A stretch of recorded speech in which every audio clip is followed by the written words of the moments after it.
Hello, my dear students. So in this video, I'll be going to illustrate to you all about the topic for the linear optimization model as part of your examination. So in this one, linear optimization model, that is here characterized by linear mathematical expression, and the parameters of this model are assumed to be known with certainty. So meaning everything is known as having with certain amount of, it could be there is an x and y intercept that will begin to deal with this case for this one. So I'll begin to illustrate to you later on the process and how to do it, so that you will really understand how to really deal with everything. So I'm sorry. For this one right now, it is a method to achieve the best outcome in a mathematical model whose requirements and objectives are represented by linear relationship. So in this case right now, say for example, if you do have um, the specific amount of price, for example. So this will be your x-intercept, and your y-intercept will be the number sold. So what will be the value for that one? It could be something like this. There will be a x and y intercept for that. This is the x and this is the y. So they are connected to each other, something like that. We'll begin to deal with that later, since that is somewhat vague for now. So let's deal with here. The next one here, also known as linear programming models or mathematical techniques, which is used to find the best possible outcome in a system. So I'm sorry that there is a typo right there. So let me correct that. So in a system, such as maximum profit or the minimum cost. So there will be a thing here. It could be you are maximizing or you are minimizing the cost in your businesses if you're dealing with that. And there are given constraints. So there will be limitations, of course, that you will be going to deal with here, where the requirements and objectives are represented by linear relationship. So linear optimization model widely used in various fields such as economic businesses, engineering, logistics to make informed decisions that lead to optimal resource allocation and efficiency. So we are dealing here, we're checking the optimal solution as possible as well. So you will need to do it step by step. In that way, you could be able to check everything in a step-by-step manner. We'll be going to deal with that, how to draw as well the specific um, the linear model for that one, or the graph for that. So we will be going to deal with that later on.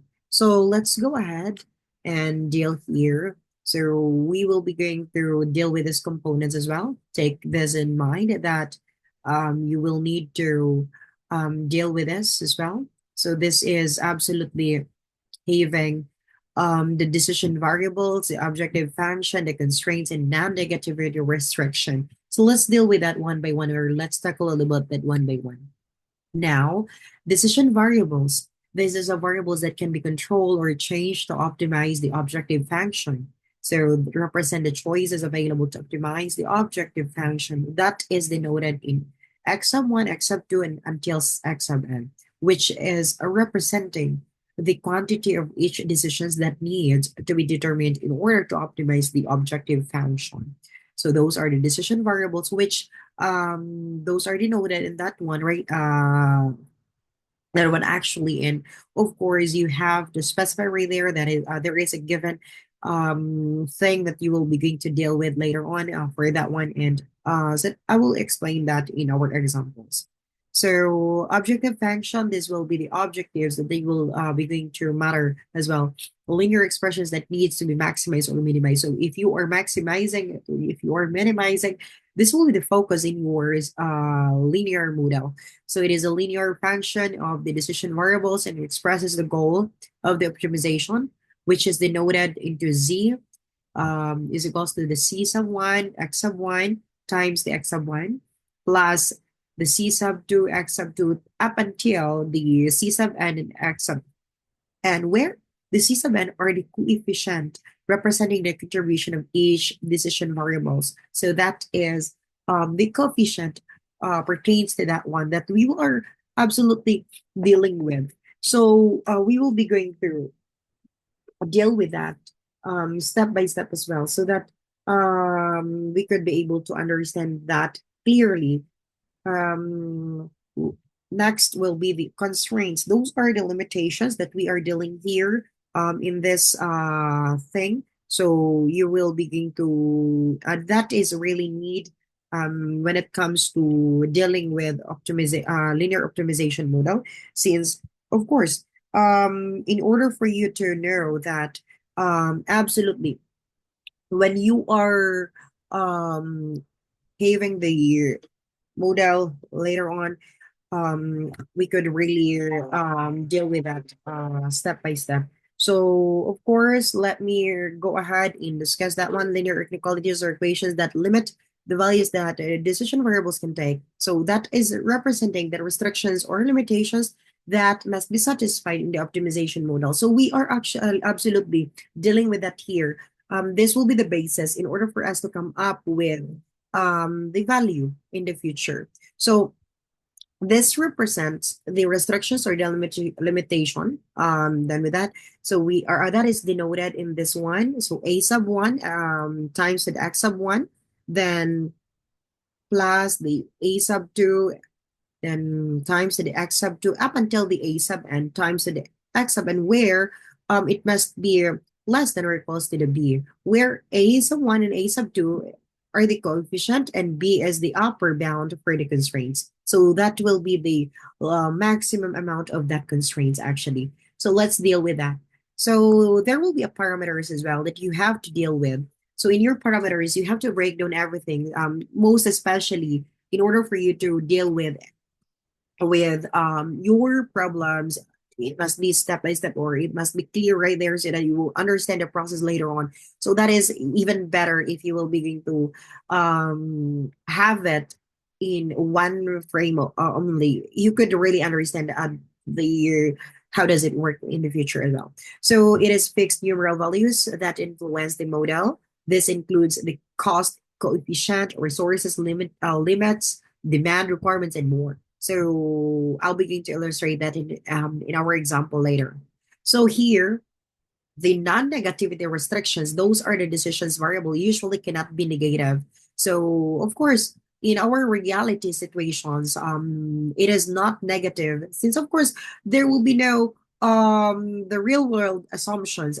There will be no negative quantities of resources or products. That is not feasible at all. So that means to say they must be greater than or equals to zero. That's why it is denoted as your x sub one or x sub 2 or any must be greater than or equals to 0. So that is up until the x sub n must be greater than or equals to 0 as well. So there will be 5 steps to consider in formulating linear optimization model. So those are the thing that I've actually discussed to you. Let me run through with the steps for that so that you will be able to understand that basically. So here, this will be you have to define the decision variable. You have to define the objective function, the constraints, the parameters, then include the non-negative restrictions, and then we will begin to solve the optimization model. Be reminded that that is only 6 steps right there. However, in your solving the optimization model, there will be a sub-steps for that one as accordingly. So we will be going to deal with that later. So for the solving of optimization model, that is really a long process. And I want you to really remember that because it is really important for you to deal with that because, you know, in your examination, it will really come up, you know.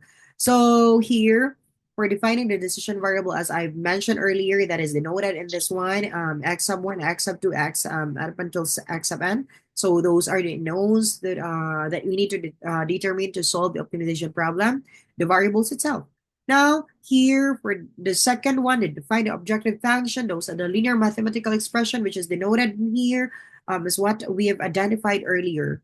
And here then we have to add define the constraints, what are limitations, everything. It could be something resource availability, capacity limits, or the labor constraints if you're dealing with a business as well. So for the defined parameters, you have to deal with everything. You have to break down everything so that you will really know the process later. And of course, including the non-negative negativity restrictions. So I will not be going to deal with that anymore because I've already discussed that in the previous slides. Now, this will be the important thing that you will also have to solve the optimization model. We will begin to use methods such as the graphical method, simplex method, or computational method. So where to find we are finding the optimal solutions, of course. So those are the values of decisions variables that it could maximizing the problem, or it could be a minimizing those situations, of course. While we are proving or that must be satisfied in the constraints that you've provided right there. Now, what is this methods? For graphical method, this there will be dealing with used for small problems with two decision variables. So remember, if there will be two variables, that is in graphical method. However, the steps for that one, it will be illustrated in the feature. In the next step, slides, I'll be going to deal with that step by step. Then the constraints are plotted as lines or the graph. For the constraints, we'll be going to deal with that. Of course, there will be also the feasible region where all constraints are satisfied and identified. Now here, it must be the optimal solution is found by checking where the objective function achieves its highest or lowest value within this region, within the feasible region. When we say feasible region, for example, uh, this will be our graph right now representation. So this will be your y-intercept, and this will be your x-intercept here. So suppose that this will be your supposedly this will be your uh, travel travel constraints, and this will be your uh, material, for example, material. So what will be the feasible region right there? So the feasible region where they are where they are feasible in each other. So your travel is feasible in here, in this one only, but the travel cannot surpass or cannot reach in this area because that is for the material constraints only. However, material can also both be feasible in this area. So the travel constraint cannot be feasible in this area. So that's why the feasible region will be here then, that it must be satisfied in your first constraints as well as to your second constraints as well, or in any how many constraints that you do have right there. Now, for the simplex method, it is used for a large scale. So with more than two decisions variables, computational tools. I mean, so in this case, excuse me, if you do have two or more variables, we can apply the simplex method already, and that is we will not be going to deal with that in this um, discussion right now because we will only deal with the graphical method. So that is an iterative algebraic procedure. Method moves from one feasible solution to another in a systematic way to reach the optimal solution. Next, it relies on linear equations and matrix operation for the simplex method. Start with an initial feasible solution, use pivoting, mathematical transformation to improve the solution step by step, and stop when no further improvement is possible. So we will be going to deal with that hopefully in the future if we still do have a time. Then the next, let me